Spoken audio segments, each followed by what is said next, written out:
everybody. You're listening to the Big Jill Podcast. This is episode 619. Purdy, and more Purdy.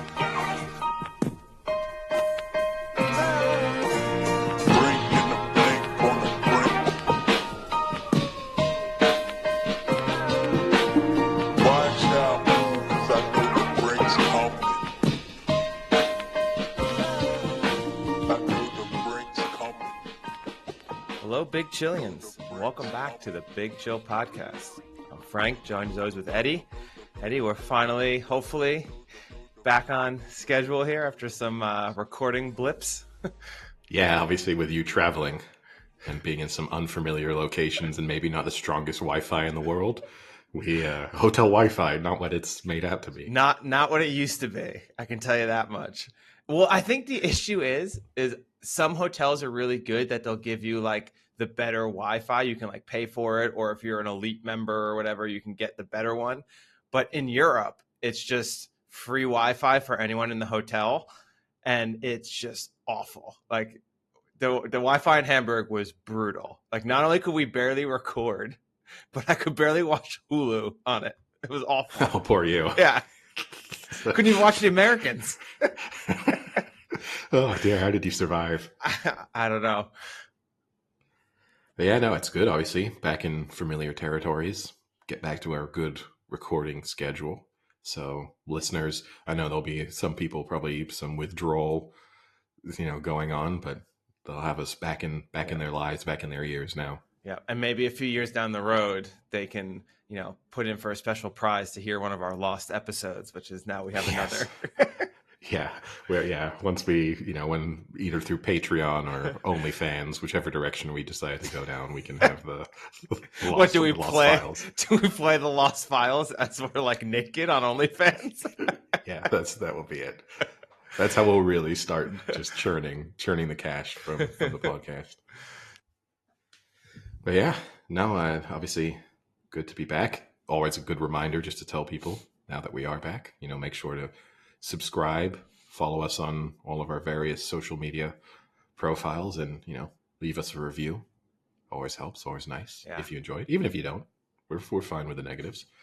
But yeah, it's good to be back talking to you. I had a big night out last night with some ex-international rugby players, so my brain might not be working quite as fast as it usually does.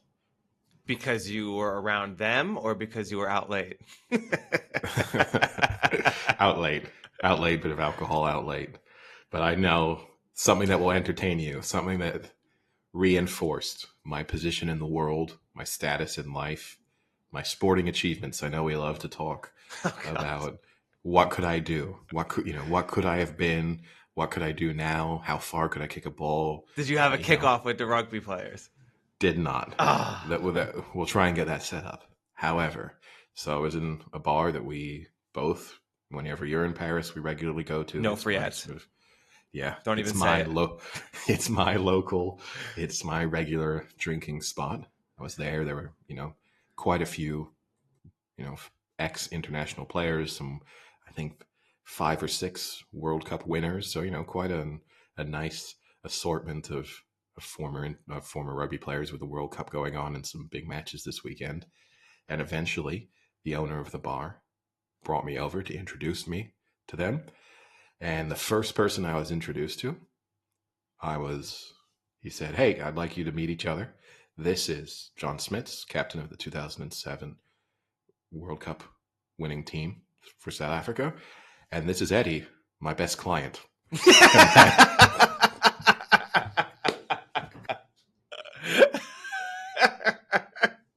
That's amazing.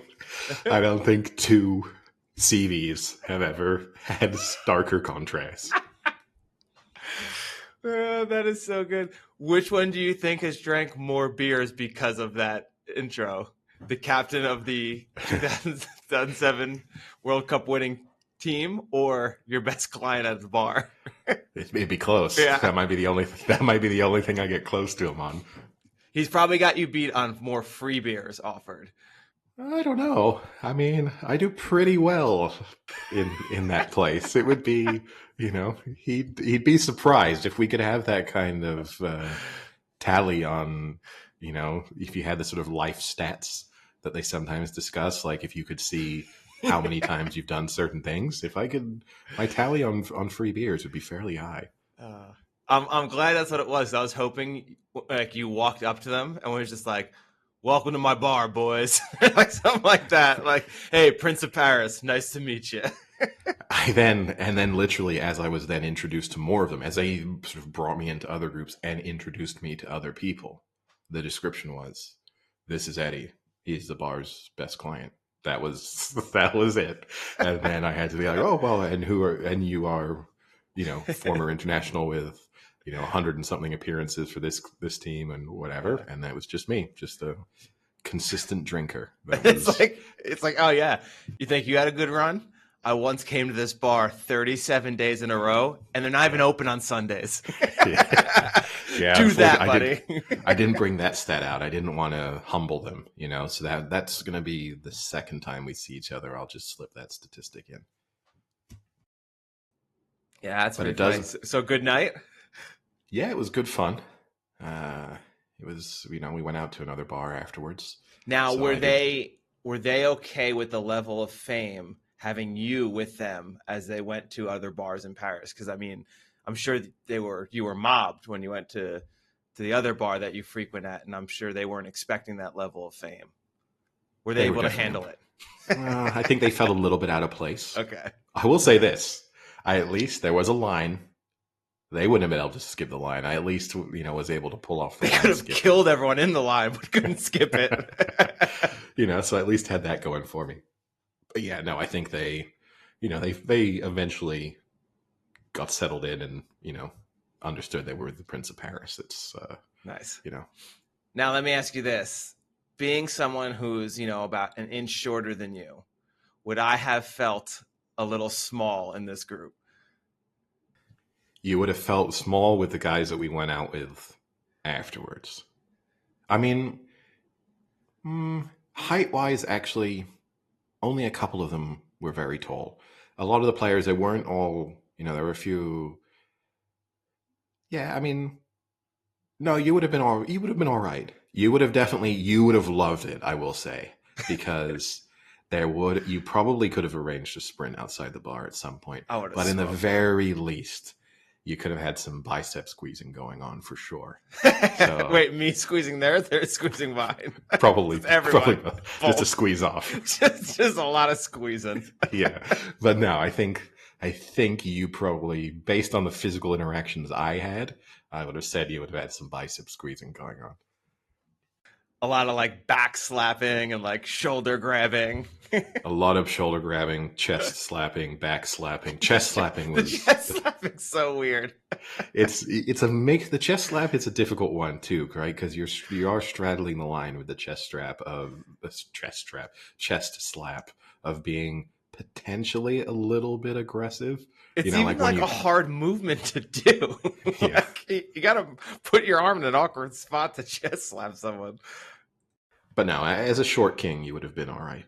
You wouldn't have been too out of place. And how was the late night experience?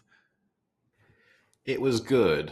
I mean, I did tell you, I know eventually when this podcast becomes even bigger and we're, Joe Rogan style, getting swarmed everywhere we go and just, the face of podcasts.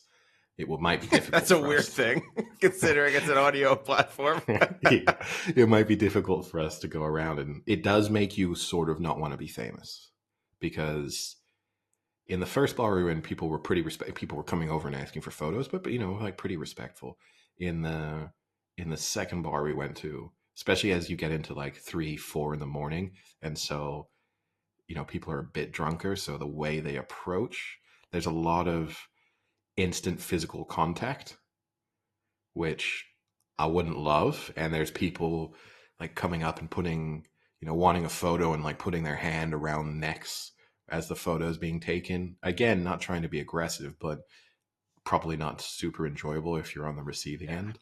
So I'm sure it's a little different though, like when you're a pro athlete, because it's probably like, look at these little children trying to hang off my neck, you know? well, Like, no, but I mean, here's the thing: is because it's the Rugby World Cup going on, so you have people who rugby fans. Some of them are big too, so you do have big guys coming up wanting to take a photo, and it's a little bit when you're out at you can definitely see why you'd probably certainly at a certain status, want the sort of VIP experience because it would just become a little tiresome.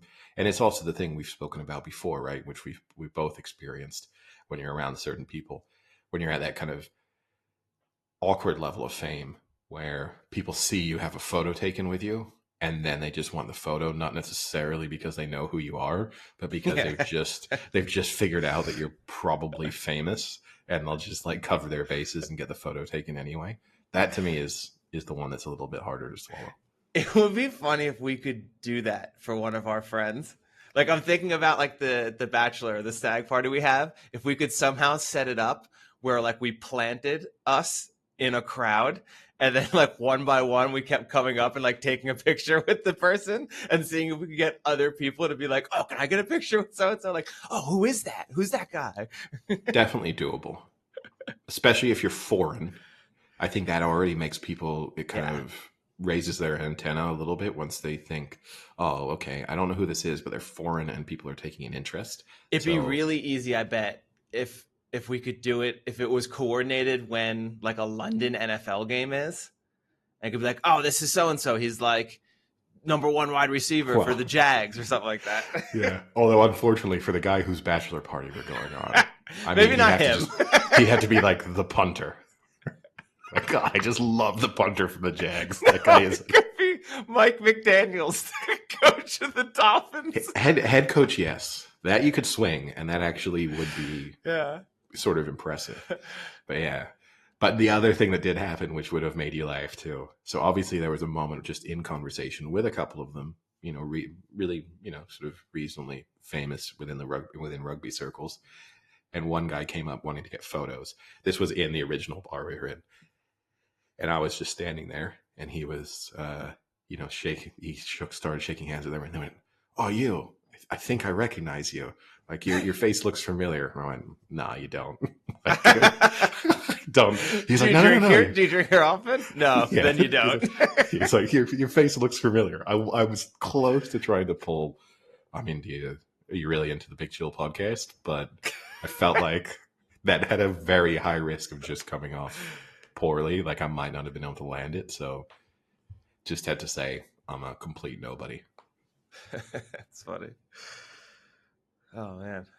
Well, I think before we got a lot of sports, before we get into sports, I want to wrap up some of my international travel because I had two things. So the first thing is a small one, but I was in Germany and I had a few beers too many throughout the days, and I went to dinner by myself and had a nice burger. And they were like, "What do you want to drink?" And I said, "You know what I want to drink? A nice Coke Zero." And they gave me the Coke Zero in the bottle with the glass with the ice. And I don't know why, but Coke Zero in Europe is 1,000 times better than in the States. And I still like Coke Zero in the States, but it is just so tasty and it hit the spot so much. Already it's the glass bottle thing, right? It could just be the glass bottle for some reason. The glass bottle is just it's an instant sort of 15% boost on Coke. Yeah. Like it's rare that I'm super tempted to have a Coke. The only time where it is like after a heavy day or night of drinking, it's a lot more tempting. But when you do see the glass bottle come out, it makes you want it that little bit more. So good. And I'm interested now because, you're coming over soon to go to the Breeders' Cup, which maybe we'll have a live podcast there at the Breeders' Cup. What you think is done better in the States? That will be interesting. Yeah, I haven't been obviously in a little bit of time, so there'll be almost everything we'll be experiencing again with fresh eyes. So yeah, I don't know. Drinks wise, it will be. I've got a few things. I mean, I guess it's tough, right? Because most of the stuff I drink, I probably either wouldn't be different or I probably wouldn't even get in the US. Yeah.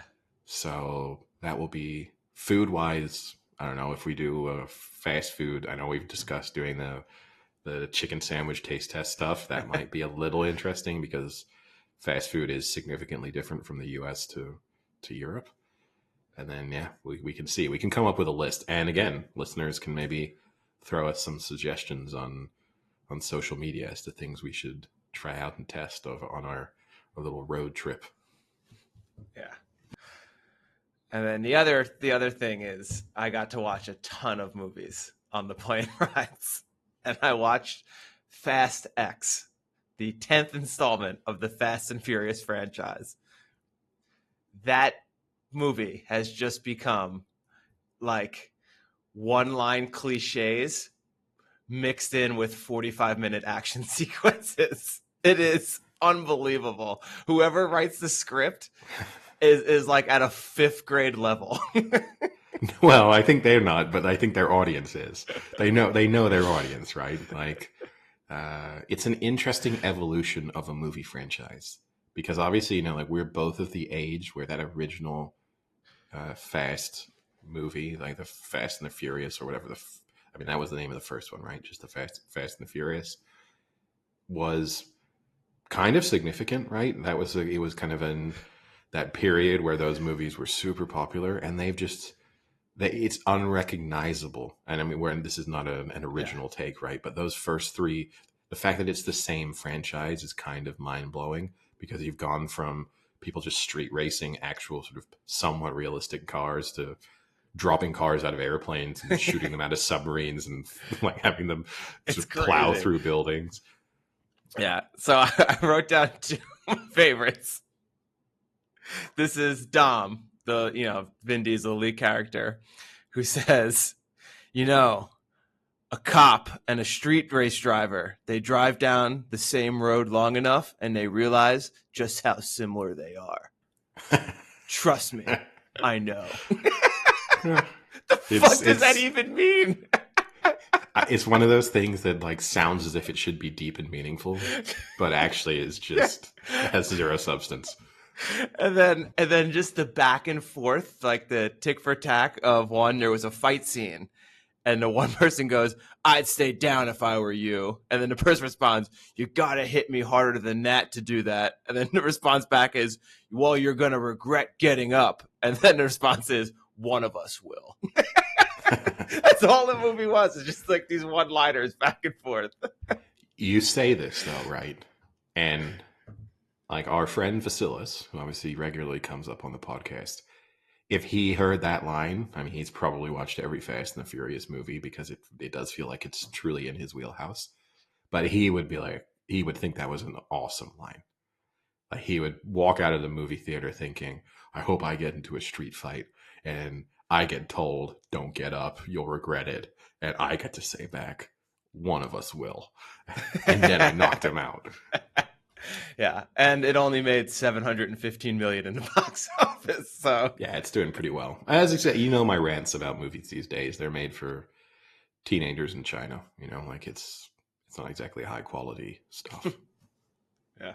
But yeah, from a sporting perspective, then where do we kick things off? Obviously, in the Lost Files, there are lots of topics that we covered that might, we can't really revisit. We discussed Well, we can because I don't remember any of them. So yeah, that's true. The CTE makes it every recording is a completely starting from a blank slate. But yeah, I mean, we discovered discussed the Premier League refereeing officiating controversy and the Liverpool disallowed goal that should have stood. I think we can summarize it as me saying Liverpool fans need to grow up, move on, accept the fact that mistakes are made sometimes, and stop whining so much and thinking that they're the center of the universe.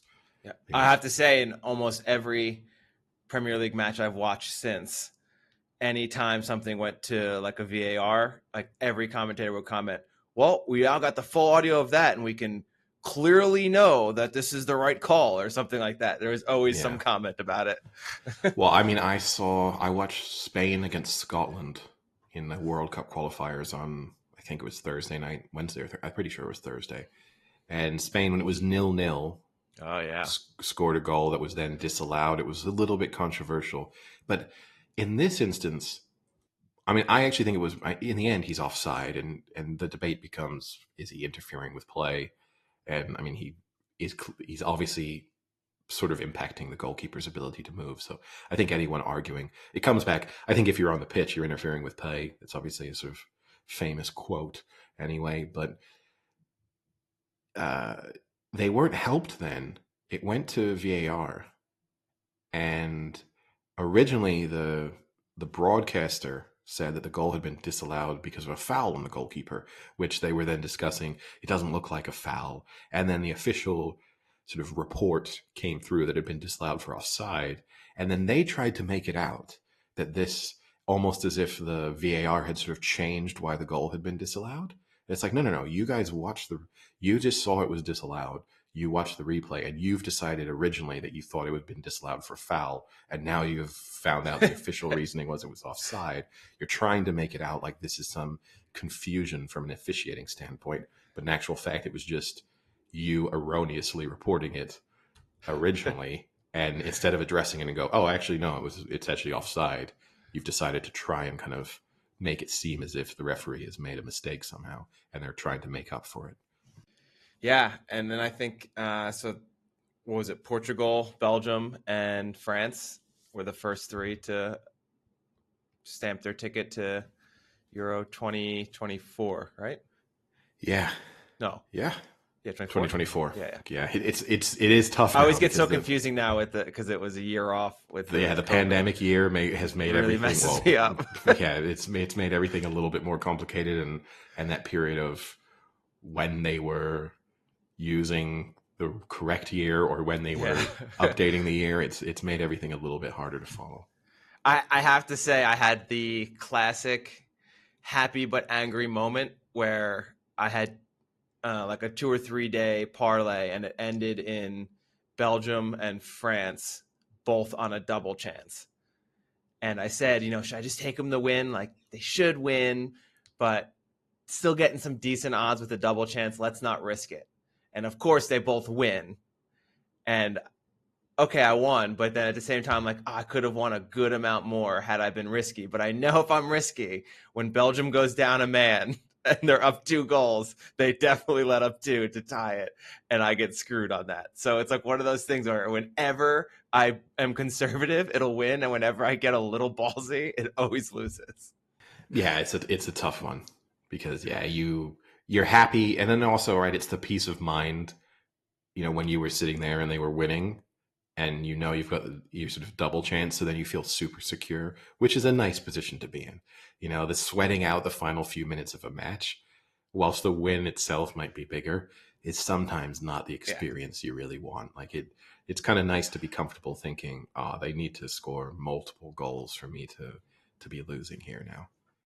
And obviously it was NFL. We did some catch up on a few topics. Almost impossible for us to go back over those particular topics. I guess no major controversies or talking points from the past few days. The Taylor Swift frenzy continues. I've had enough of it. I don't know. I thought that I don't know who it was. Amazon Prime in the States. I thought they responded to the criticism of too much Taylor and definitely showed it less and discussed it a lot less than they had the first 2 weeks she was in attendance. They definitely discussed it less, but you did still get the ESPN Taylor Swift is in the building Instagram posts, and they did cut to her a few times in the box next to his mother. But definitely less than previous. I think the thing that kind of helped is him coming out and saying, look, the NFL needs to calm down on this topic, like Travis Kelce. Oh, nice, Eddie. Nice. They need to calm down. Good T Swift and put in there, huh? Well, this is the thing that bothers me about Taylor Swift, too, with Taylor Swift fans. They think that any combination of words becomes some kind of reference to a Taylor Swift song. Well, it is. I mean, she's got a pretty, big music library. It's hard to string a few sentences together without it being vaguely similar to a sort of song she's released at some point. But no, him, I think it's a tough look then for the NFL. I mean, not the NFL, but the broadcasters covering the games. If after he has come out and said, "Can you cool it a bit?" If they keep doing it as much, it sort of makes them look like dicks. Yeah. Yeah. And I mean, I think instead of discussing, because we're already almost a week past the last week of the NFL, we could just talk about the games coming up and kind of discuss.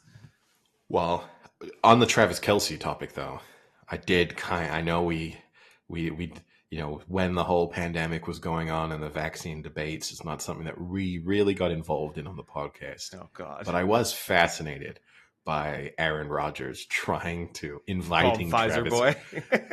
Yeah, which he responded to really well. Mr. Pfizer, I think is what he called him. And then I think Travis Kelce.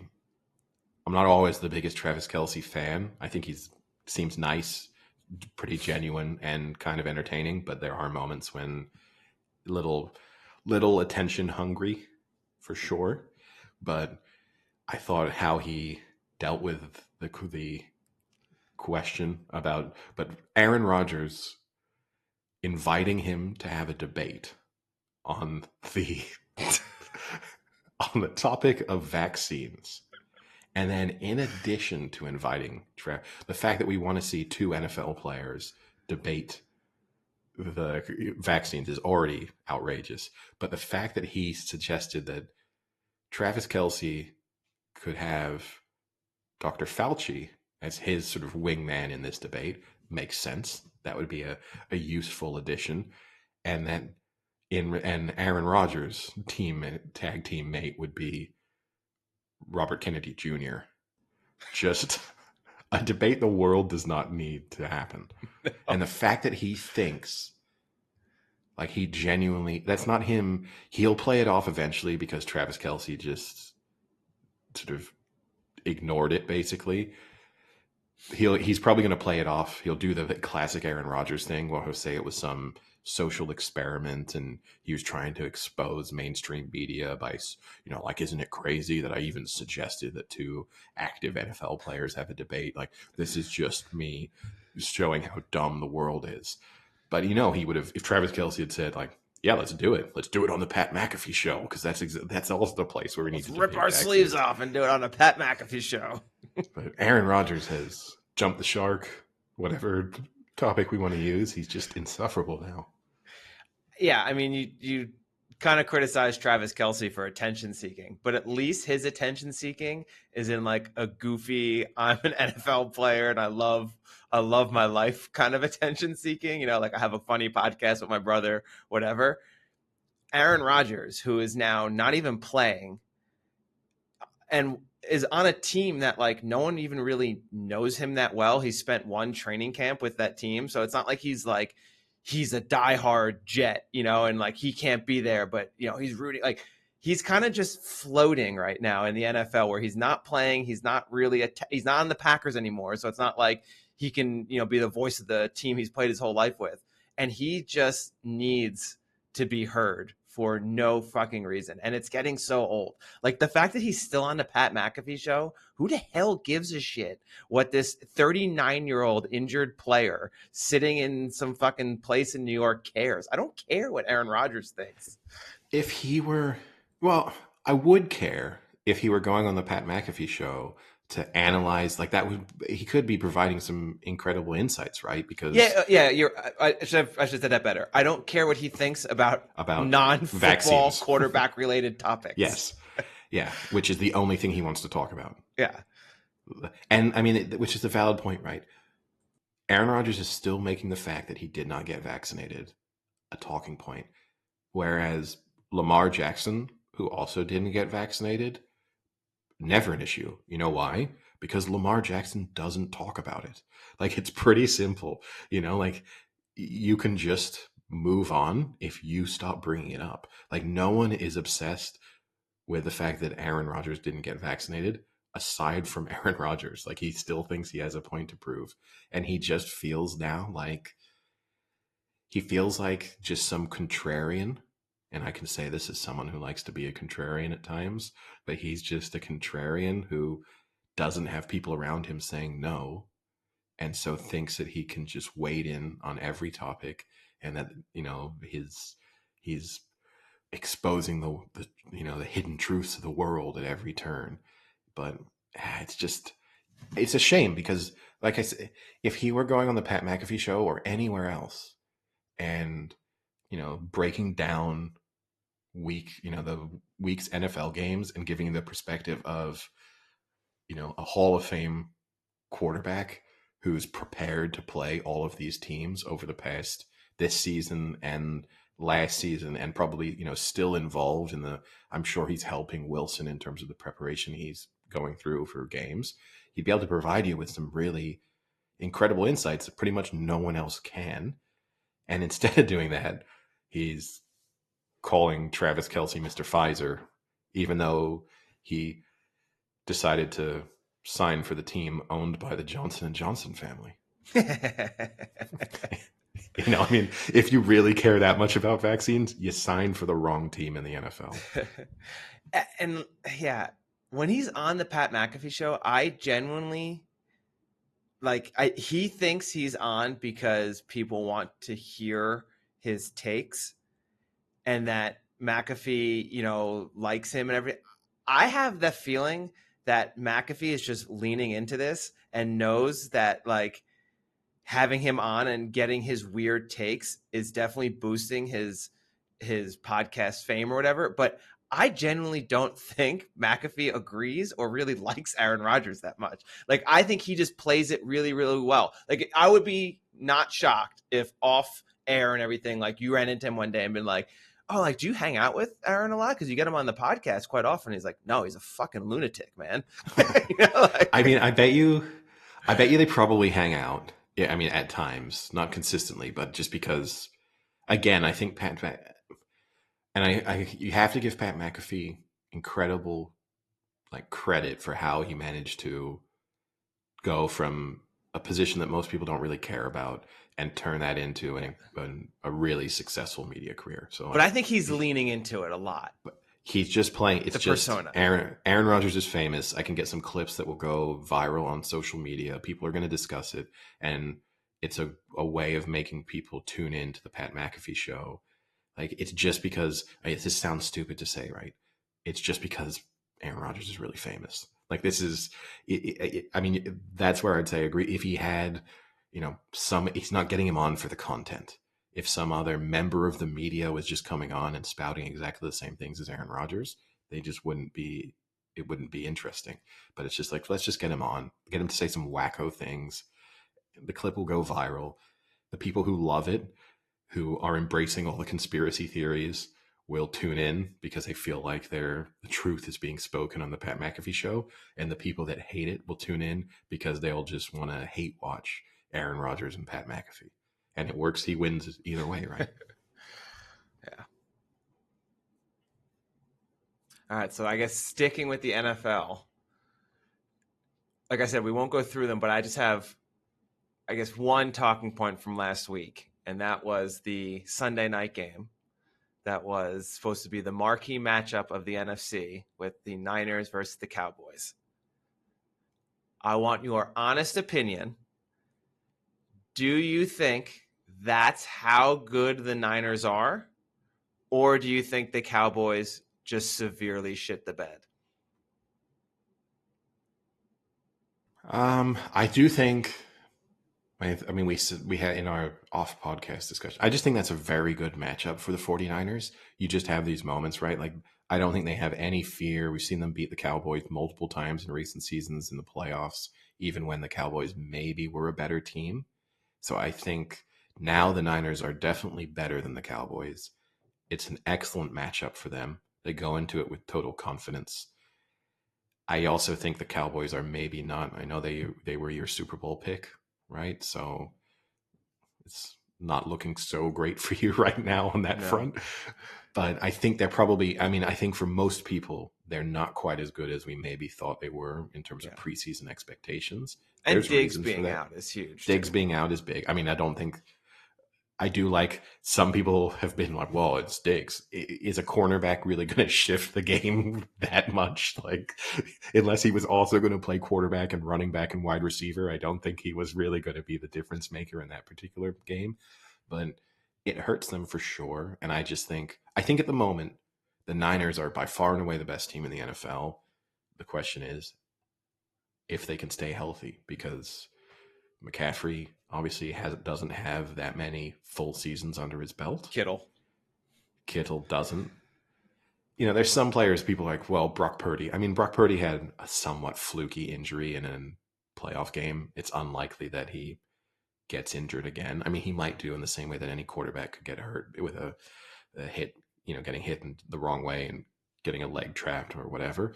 But he doesn't come across as an injury risk, right? Like it's not like Joe Burrow or someone who feels like is consistently picking up injuries. But yeah, you've got Kittle feels less important, I will say. I mean, he's obviously what he does as a blocker is useful, and he has games where he gets very heavily involved as a receiver. But I feel like they could lose Kittle and still pretty much be as good as they are. McCaffrey is the big one. I mean, he's just. I mean, and strangely, I think that game actually hurt his MVP chances.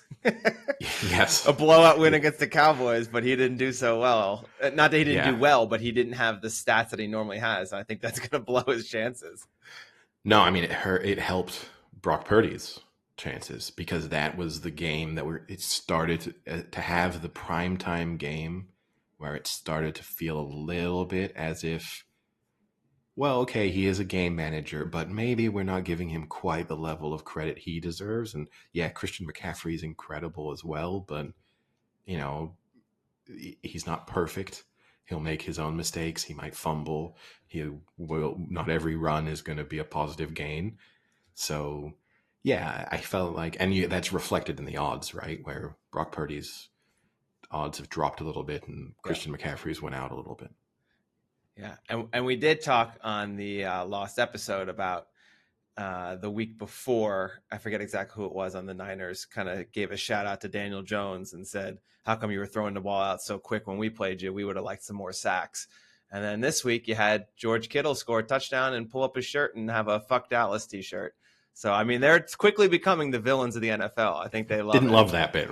Didn't love that bit. Didn't love that, huh? No, that's not.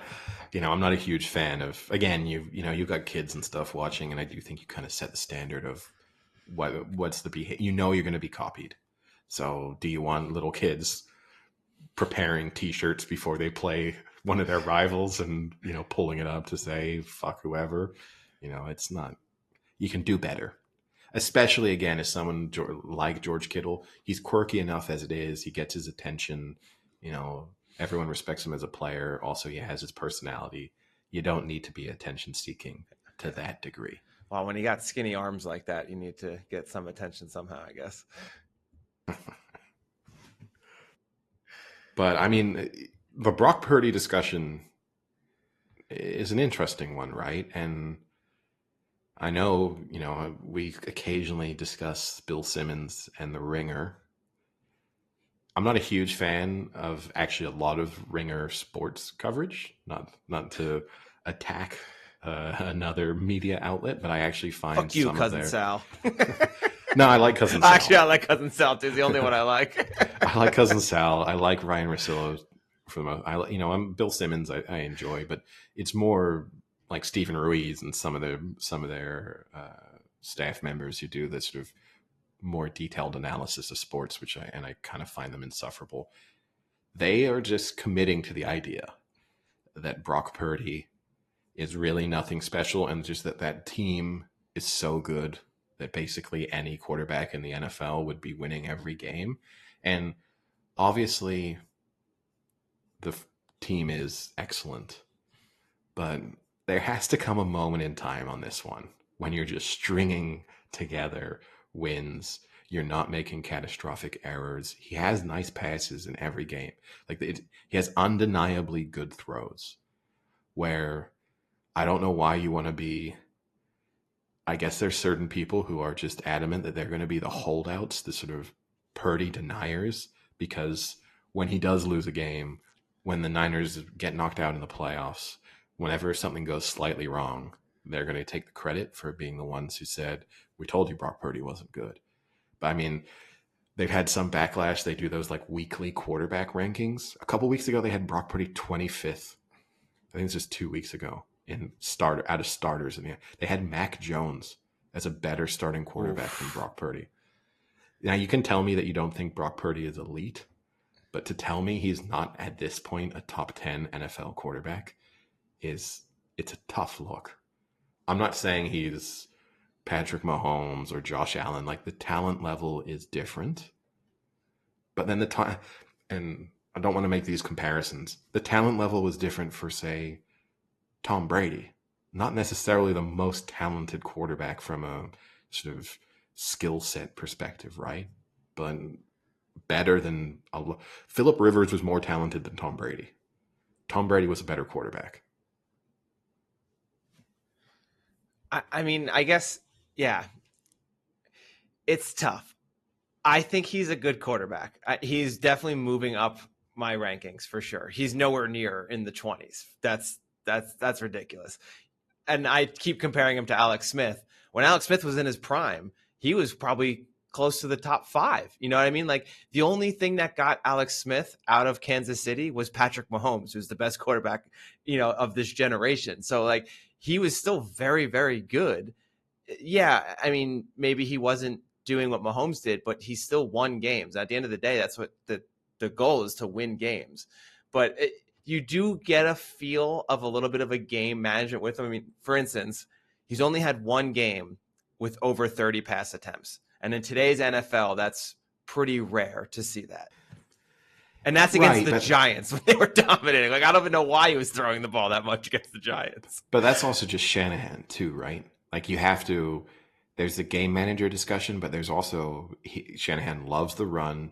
He has a team built to run the ball, not just because of McCaffrey, but because of everything they do in terms of the creativity in their blocking schemes. And then also their ability to, I mean, you basically have, for every snap of the ball, they basically have 5 potential threats to run the ball. But I mean, I guess then how, like, if you're a run first team,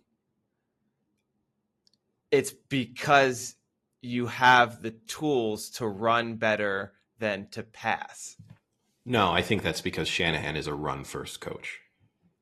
I think you could put Patrick Mahomes on the 49ers. Shanahan's still going to be running the ball more than he throws it.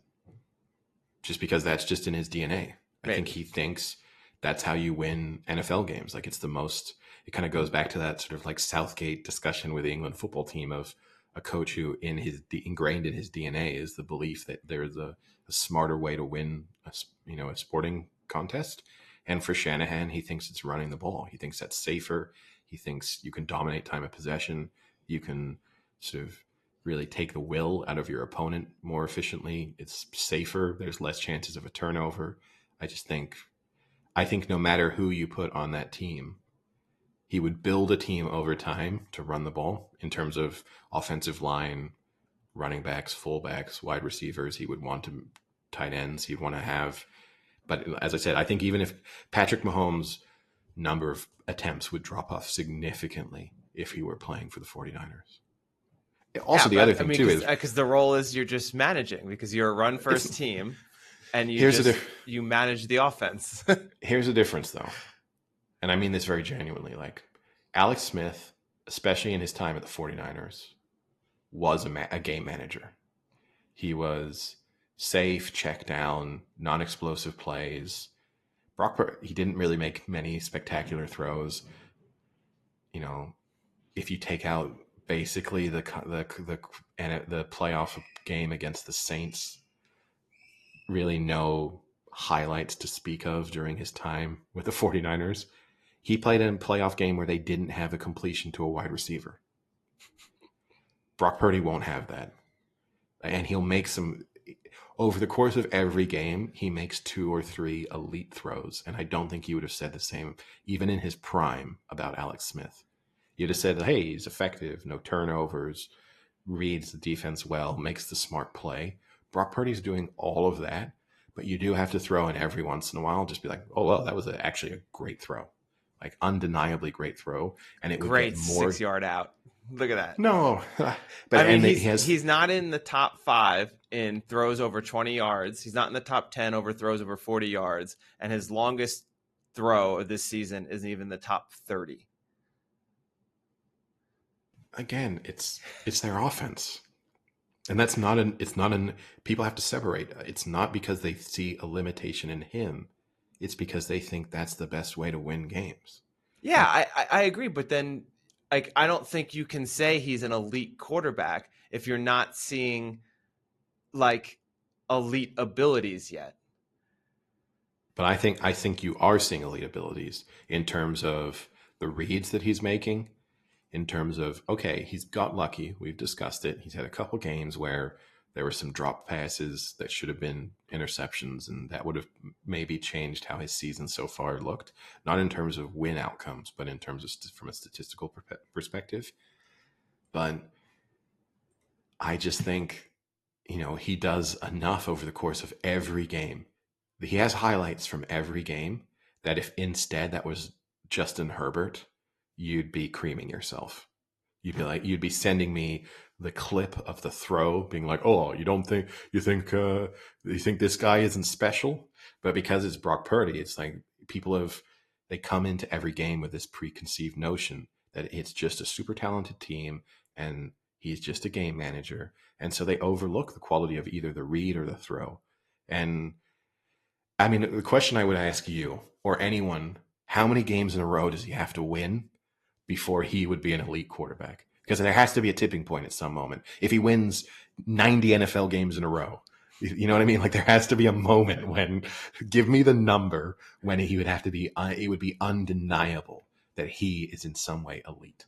And again, I don't think he's elite yet. He's too early in his career to kind of be elite anyway, no matter who he was. Even if he'd been the number 1 overall pick and come in, like Trevor Lawrence style in terms, you can't be elite after 2 seasons. But I think what? I think he is not. I don't think just winning games makes you an elite quarterback. I think you have to do things on the field that make your team win the game. There has not been one game this season or in his career so far that I could almost think and point to like, oh man, you know why they won that game? Because Brock Purdy had that elite throw, 50-yard dime for the game-winning touchdown, or he did this or did that. And at the same time, I would put him like, I think elite, to be an elite quarterback, it's winning and you being the reason the team is winning and you doing things that no one else in the NFL can do. I think he would be that tier right below it where, yes, he is a great NFL quarterback who is winning games. He's not losing. He's not throwing interceptions. And that, I think, is his best attribute right now, is he doesn't turn the ball over. He makes good plays. I agree with you. He does make some really nice throws. But you cannot tell me, like, they're winning the game because of Brock Purdy. They're winning the game because of Shanahan. And that offense is just an unstoppable design of an offense. You say this, right? But we get to compare him to a kind of middle of the road.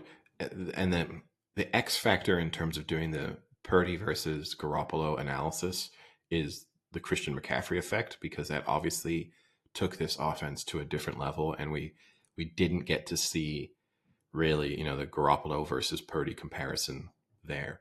But we got to see what this Niners offense looked like with, I'd say, an average NFL quarterback who pretty much is a game manager. I think most people would say, who, as you say, probably doesn't win you games, but doesn't lose them very often. We got to see what that offense looked like under, with Jimmy Garoppolo under center. They are significantly better now. And you are probably bringing up statistics to try and compare and contrast what was their offense like in the Garoppolo era versus now. And again, it's not a totally fair comparison, because the Brock Purdy era is also the Christian McCaffrey era, and that's a significant improvement there. But just from an eye test perspective, give me all the statistics in the world, but the eye test matters still sometimes. As someone who has watched every 49ers game pretty much over the last however many years, this team is so much better with Brock Purdy than they were with Jimmy Garoppolo. And so I get to see, like, what does this Shanahan offense, what does most of these components look like with an average NFL quarterback? And okay, they're better now. So he's definitely above average. Your definition of elite, I'm not sure I'm going to totally accept it in terms of you have to be the reason all the time. Like, you have to be the reason they're winning games, or you have to be doing something that you don't think any other NFL quarterback can do, because then that would mean then my list of elite becomes maybe one quarterback, right? Like, there's how many Yeah. quarterbacks in the NFL do things that I don't think any other quarterback can do? It's probably only This is coming from the Mahomes. guy who has the toughest lists and rankings out of anyone. And now you're going to say that you have many quarterbacks in the elite category? I would think you would potentially be like, I don't think there's even an elite quarterback in the NFL right now. I think there's probably 4 elite quarterbacks in the NFL right now. I don't even know if there's 4. I mean, Mahomes, undeniably, right? Yeah. I think Josh Allen, you'd say, is elite. I think Josh Allen would be a borderline elite just because we've seen many times in big games he has not come through. It's interesting, though, right? So, I mean, winning is, at times for you, winning is the deciding factor, but then it's not the deciding factor. No, I think it's a combo of I agree, you have to win, but you also have to do well. Is Jalen Hurts elite? No, not yet. But he kind of he does things at times. I think Jalen Hurts is closer to being elite than Brock Purdy is at this point in time. Yeah, I mean, probably, yeah. That doesn't, is Lamar Jackson elite? No. I mean, that's a tough one, though. He does things no other quarterback can do. He single-handedly wins them games at times. They just fucking lost to the pathetic Pittsburgh Steelers, Eddie. Well, I mean, the Chiefs lost to the Lions. The Chiefs have nearly lost other games this season. They've not been super impressive. So does Mahomes become unelite at some point if they lose a couple of games? No, Mahomes is throwing to you and me on Thursday nights now at this point. Okay, all right. See, it's no, but you so can't much go off about like the a narrative. week 4 and a week 3. But like, no, I think I also agree with you. It's a little too early to say Brock Purdy is elite after, a season and a half. Not even I guess he's in a full season now, right? Almost. Yeah, basically a full season. If you throw in playoff games, I guess. Yeah. He's full season. His body of work is. Now, is Caleb Williams an elite NFL quarterback? Yes, but that's different. But this is going to be the test. Caleb Williams is going to win the opening game of next season. He's not even going to win. He's going to have 350 passing yards in a 40-24 loss in week 1, and we're going to have to listen to you being like, "Oh my God, generational talent! Who else can do what Caleb Williams does?" I like when people put together like the funny like compilations on YouTube and stuff. I would like to see like Brock Purdy's highlight reel, and it's like 125-yard pass to Kittle, and then that's it. So again, he makes really nice throws. I honestly, I think people are being so heavily influenced by the narrative, by what his draft pick was, by the fact that he obviously wasn't in the original plans. Like, there was a very good chance he never plays an NFL, a meaningful NFL snap, had it not been for injuries. But I don't want to do the Tom Brady comparisons in that I do not think Brock Purdy is going to be as good as Tom Brady or as successful. I'm not trying to do that. But at the same time with Tom Brady, there came a moment where we had to go from this is the guy who couldn't even be the outright starter at Michigan to this is the guy who was the 4th quarterback on the roster in preseason. This is the guy who wouldn't be playing had it not been for a catastrophic injury to a starting quarterback in a game. To oh no, this guy is maybe the best quarterback in the NFL. Okay, he's the best quarterback of all time. There has to be a progression at some point, and it feels like I understand it. And you're right in pointing out that with me, I prefer to be cautious, negative, but it feels like the lag and latency on shifting the narrative with Brock Purdy is taking longer than it should do. There are still people who I think genuinely think he's not really a NFL starter. That the Niners are just waiting for someone else to come along that they'll plug in. That ship has sailed. Yeah, Like he that's is. a huge spectrum difference, though. Like I am not that insane. I'm not saying you are, and I'm not trying to straw man you by being like people are saying, but I can point to the Ringer rankings that have him 25th, that have like Mac Jones is a better. Mac Jones isn't even going to be in the NFL next season, Mac Jones shouldn't be in the NFL right now. and yet He's you awful. have, like come the end of the season, Mac Jones might be a free agent, and Brock Purdy might be a Super Bowl MVP. Mac Jones has cost Bill Belichick his job that he's had for 20 plus years in New England. Maybe that's why he deserves to be higher on the rankings. That's an elite. That's an elite achievement. He Yeah. is single-handedly ruining the reputation of the greatest NFL coach of all time. Yeah. Anyway, we can move on from the Niners Nation discussion and the Brock Purdy analysis and get on to some other NFL related topics. Well, we can go through some of the games that are coming up. Not a good slate of NFL games this week, really. A lot of like mid-level. I mean, I think the highlight of the week, surprisingly, maybe not surprisingly, but could be the Niners against the Browns, because this is another quote unquote test for the Niners playing the Browns, which are a very good defense. Myles Garrett, who's a constant threat. I would say, here's what I'm going to say. I don't see it. I think the Niners are a much better team than the Browns, but we're going to get one of my most hated things, where we're going to get a 1:00 Sunday game in a stadium that is going to be a downpour of rain, and it's going to be a mud bowl. And it could be one of those games where people are like, oh, see, the Niners not as good as everyone thought when they play in a mud bowl where you can't even move the ball. Like, it's going to be a complete overreaction, even if they do win. I mean, I do agree. On paper, this should have been a really interesting matchup. Deshaun Watson's out, though. Obviously, Nick Chubb is out for the season. If this were a Browns team that had Watson and Chubb starting, then this would be a very interesting test. Especially, as you're right, if the conditions are really testing, then that suits the Browns, like in their run-heavy game. It would have been the matchup of two very good defenses who want to run the ball down each other's throats in testing conditions, which would have been a fun matchup to watch in that respect, of like which you're kind of trying to do the same things, which one of you can do it better. But now it's a backup running back and a backup quarterback against arguably the best team in football. I'd be very surprised if the 49ers lose this. Like, we've been denied what should have been and look, you're right. Still, the Browns have an elite defense. It's going to test the Niners. It's going to test Brock Purdy. But then again, they're probably just going to hand the ball off a lot, and the Niners will win 35-10, and you'll tell me it doesn't, like, Brock Purdy doesn't matter. Like, it's so, because you'll point to the fact that he only had 220 yards. This QBR wasn't as high as, He was 11 for 18 passing. Yeah. But, so it's not going to matter, I guess. But yeah, I'd be very surprised, given the circumstances with the Browns. It would be one of the bigger shocks of the week, I would say now, which a couple of weeks ago you wouldn't have said. You would have said this is going to be an interesting test. Yeah.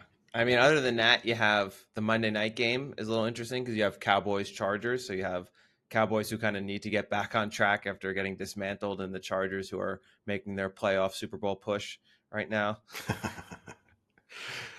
Yeah, I mean, it feels like that game again, it's so early in the season, you can't draw strong conclusions from single matchups, but it does feel a little bit like the credentials of one of those teams will be significantly downgraded. Like, whoever loses that game, it's going to be tough to take seriously as, wow, they're going to be dangerous in the playoffs. Like, if the Chargers lose that, how can we possibly consider them Super Bowl contenders? And the same if the Cowboys now lose this after being dismantled by the 49ers. you'd also say it's going to be tough to say you can think they can win multiple playoff games. And I guess I don't know how many Detroit listeners we have, Eddie, but maybe they're yelling at me a little bit saying, how about the 4-1 Detroit Lions against the 3-1 Tampa Bay Buccaneers? How's that not the matchup of the week? And I'll respond by saying it's the Detroit Lions and the Tampa Bay Buccaneers. To me, it's just I don't think the Buccaneers are that good. Yeah. So that's the part of it that makes it. I mean, they've beaten the Vikings and the Bears. And they beat the Saints, though. I mean, that's a big win. Big. Yeah.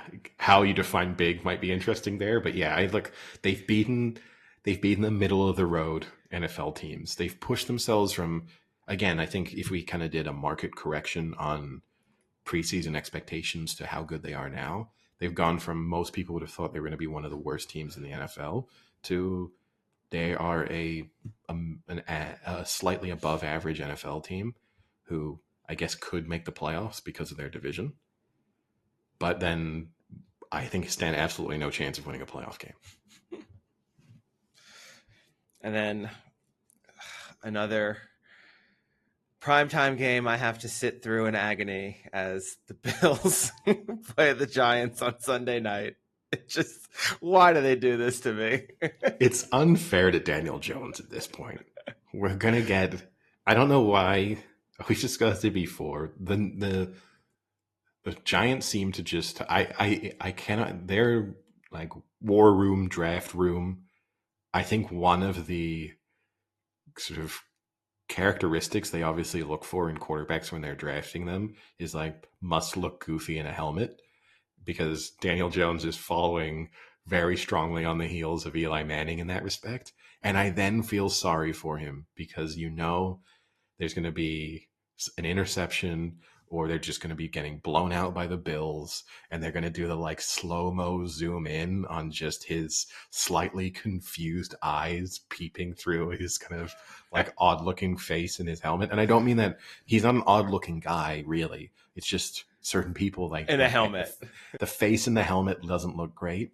Eli Manning was the same. Like Eli Manning is not a weird-looking guy, but he looked weird in his helmet. And I feel sorry for Daniel Jones. Like, you just know, if you're him, you got to be going into this thinking, fuck, Instagram on Monday is going to have a lot of pictures and videos of me looking kind of stupid. And again, I think it's unfair. I don't think he's as bad as this team is currently making him look. Like, he wasn't as good as maybe some people thought he was sort of a year ago when things started to go well for the Giants, and all of a sudden there were people like maybe Daniel Jones is like a top 8 NFL quarterback. He's not that good, but he's also not as bad as he's not Mac Jones bad. No, but he's not Brock Purdy. No, but few people are. I mean, like just sometimes when you, like for instance, ESPN, you can click and see like the player matchups and things like that. It is astonishing. So passing yards, Josh Allen almost has double the amount of yards as Daniel Jones. Only 5 games now into this season. Daniel Jones has 2 passing touchdowns.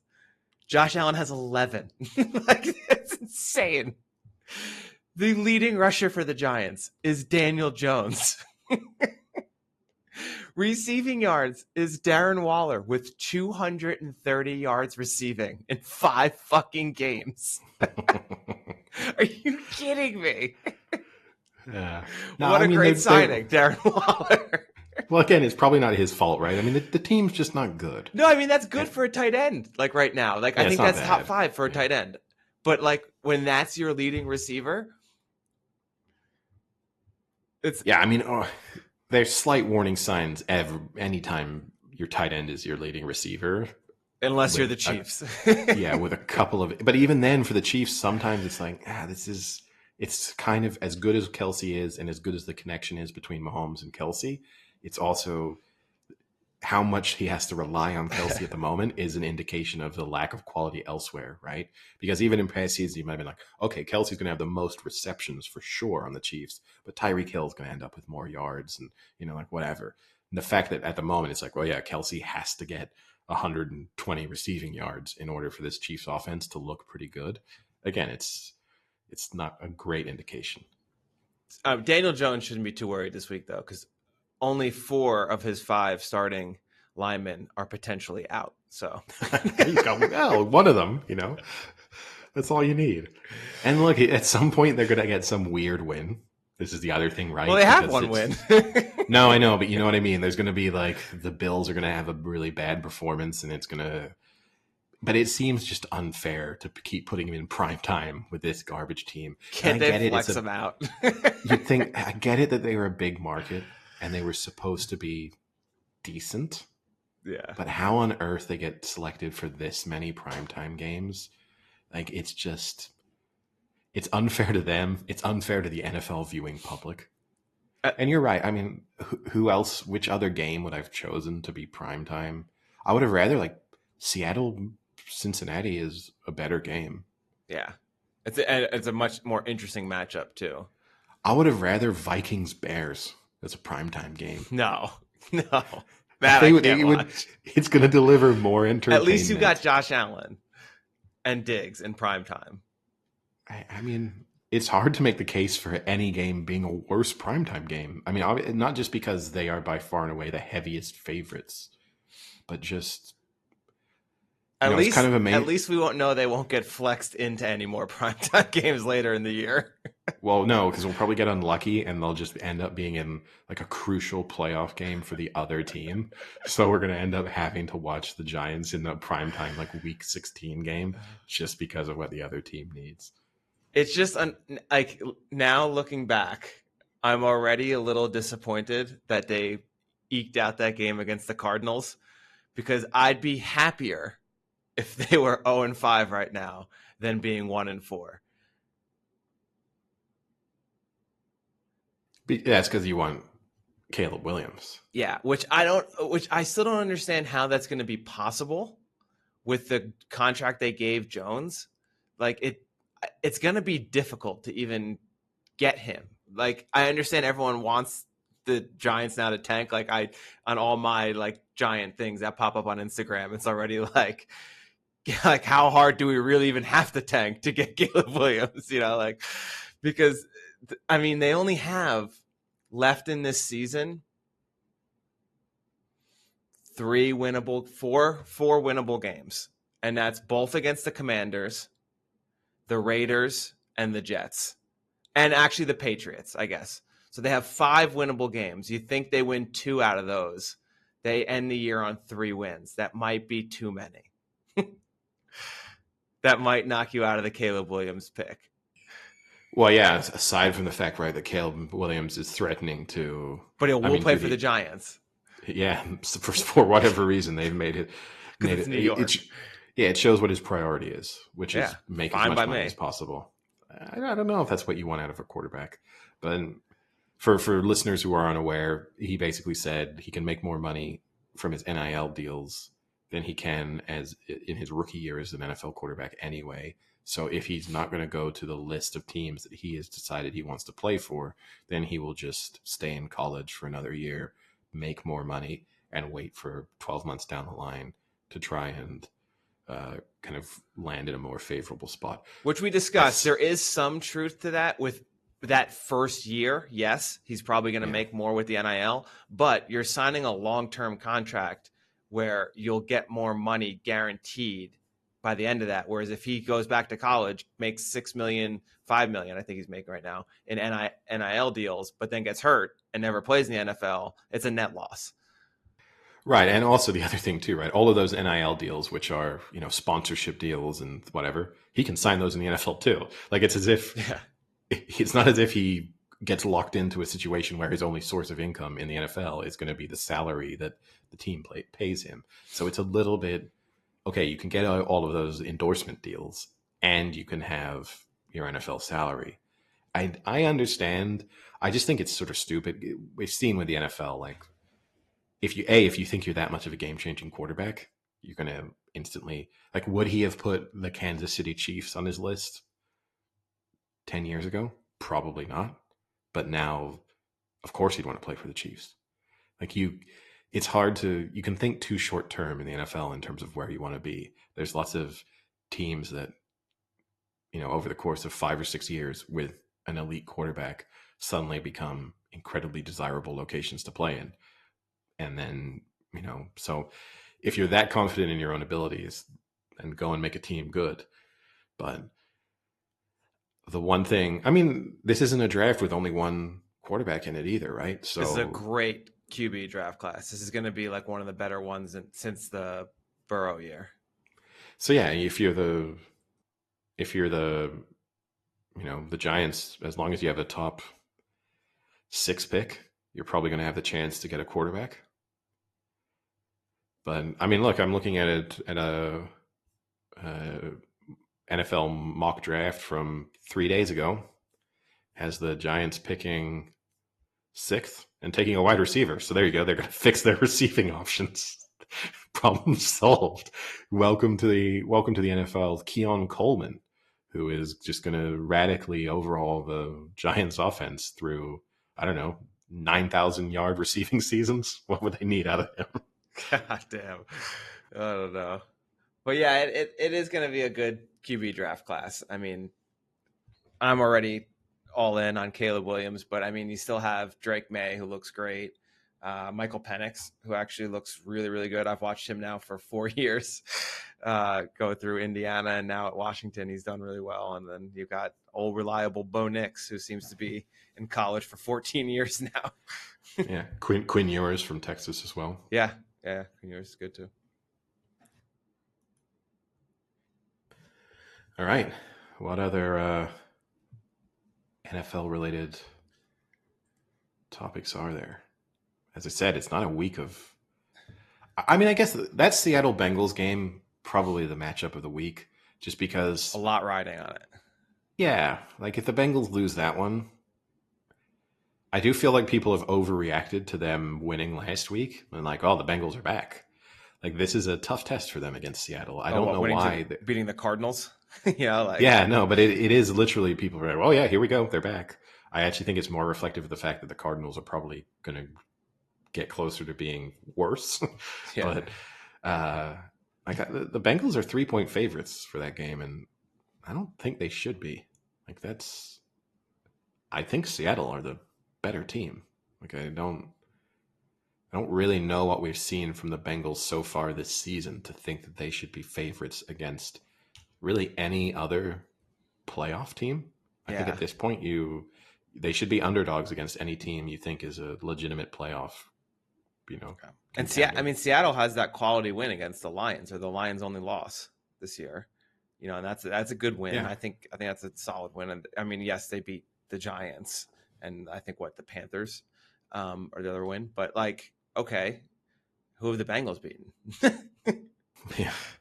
The Bengals got dismantled by the Tennessee Titans, and Tennessee Titans stink. The Bengals have looked really bad sometimes. And if you I know it sounds stupid, if you just throw out that week 1 result for Seattle, which of all the weeks you want to throw out a game, week 1 is the one you can dismiss the most easily, right? I think, they have looked as good, going back to kind of adjusting preseason expectations. They have looked as good as most people expected them to be, which is, a top 8 NFL team. And I see nothing from the Bengals to think that they are a top. I mean, they just seem like an average NFL team at this point. I mean, I think the one thing I saw is that Joe Burrow looked a lot more Joe Burrow-like. And I don't mean that just because he's playing the Cardinals. He was definitely moving around a lot more in the pocket. He was kind of like getting outside, using his feet to get some extra time, to get Chase downfield. So maybe he's back now and better and closer to 100%. And that could be what kind of puts them up back closer to the tier of the better NFL teams. I don't know. Like he definitely looked better. He was moving more, like he wasn't just standing there. So, But again, it's the Cardinals, so it's really tough to tell. This will be, I think, a good test. This is a good defense. Good edge rushers. Yeah. I mean, they're going to expose some of the weaknesses that we know that the good corners. Yeah, it feels like a bad matchup for the Bengals, but it feels like we say that almost every week with the Bengals, which is an indication that they're just not that good. Because at a certain point, when every team playing you is a bad matchup, you're just not a good team. Like it's, you know,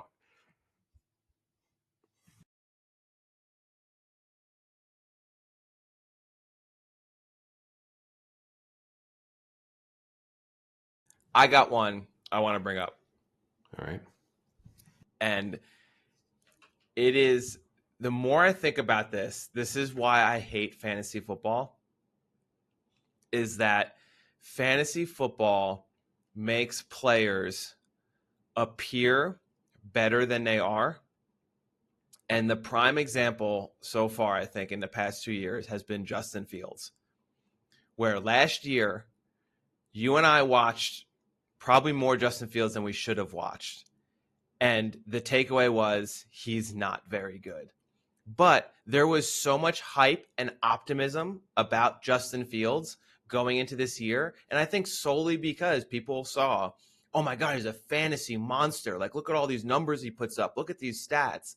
But he was not very good last year. Like, if you watch a game, you cannot tell me he was a good quarterback. And then this year, he is awful to start the year. But now he had 2 games where he put up great fantasy numbers, and already you're seeing oh, this is what happens when you let Justin Fields just do what he does. Look how much better he is. He doesn't look that much better. He played a shit team and had one good game against possibly the worst defense in NFL history. And his other game was a loss that he threw, I think, like 2 or 3 interceptions or like 3 turnovers. Like, just because he puts up good fantasy numbers does not mean he's good. And that's what I hate about fantasy football, is people don't fucking watch games. They just look at the numbers a lot of times, and they don't know what they're like looking at.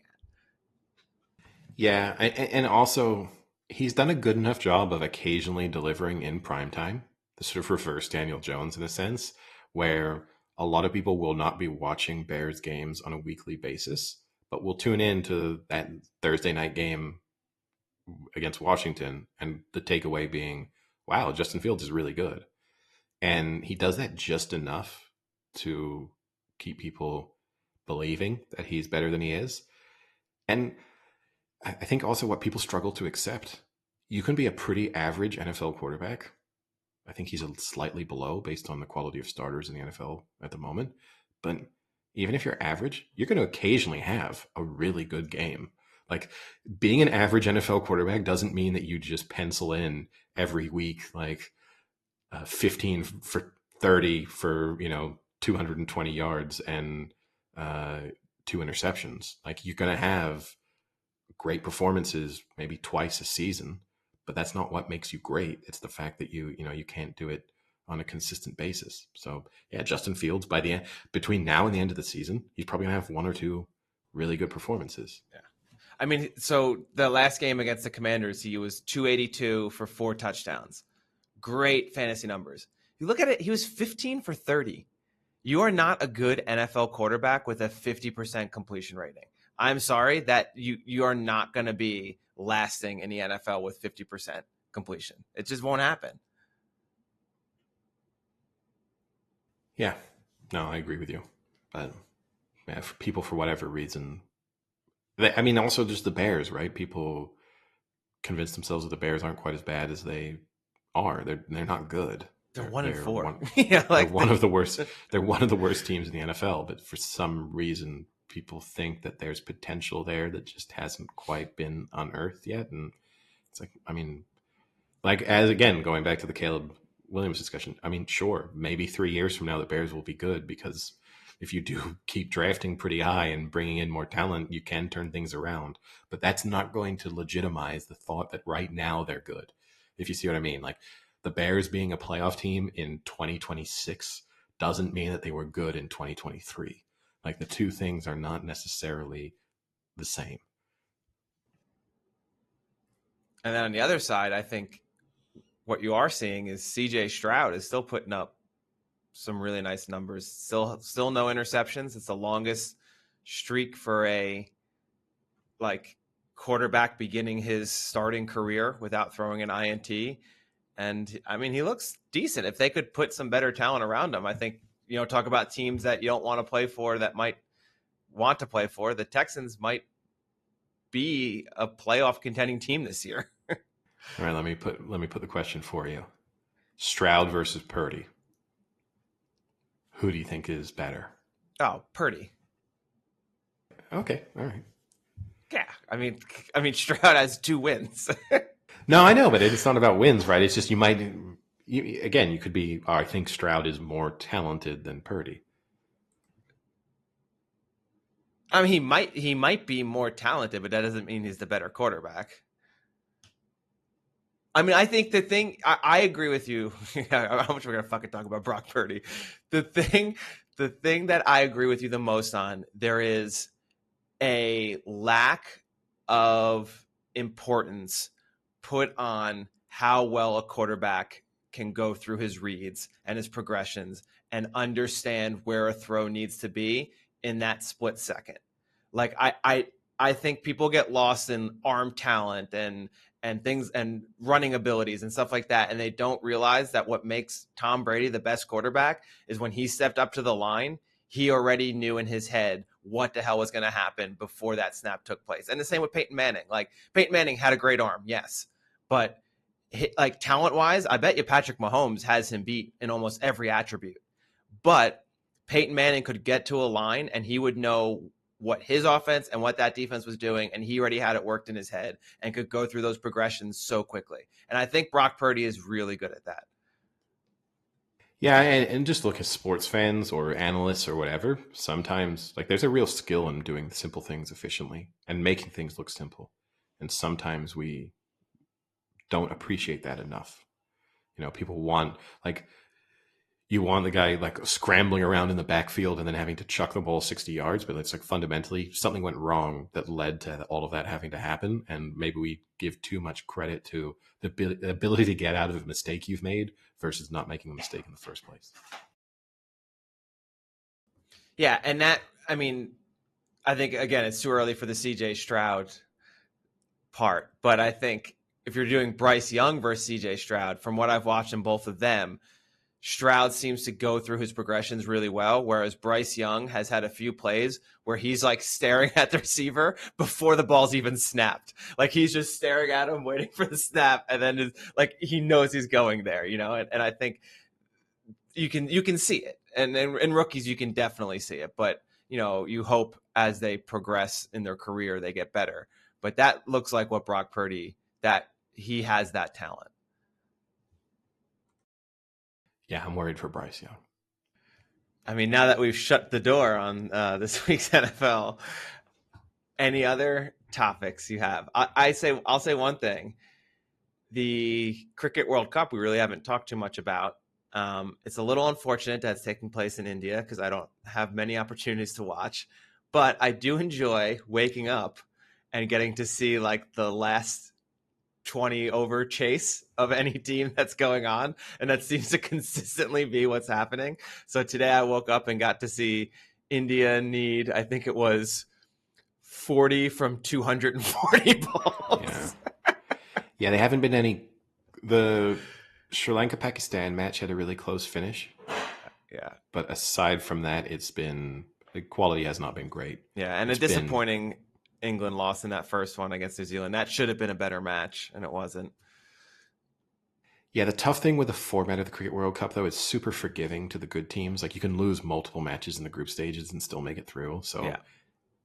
And I mean, there's big criticism, obviously, also of the way India has handled the BCI has handled ticket sales. Like, there's not great attendances at the matches so far either. So there's not. Great you think we can get a ticket and go still? Well, we could definitely get tickets. Okay. If you want to go to India, we can definitely get tickets. There's about 30,000 spare tickets for most matches, so I think we'd be okay.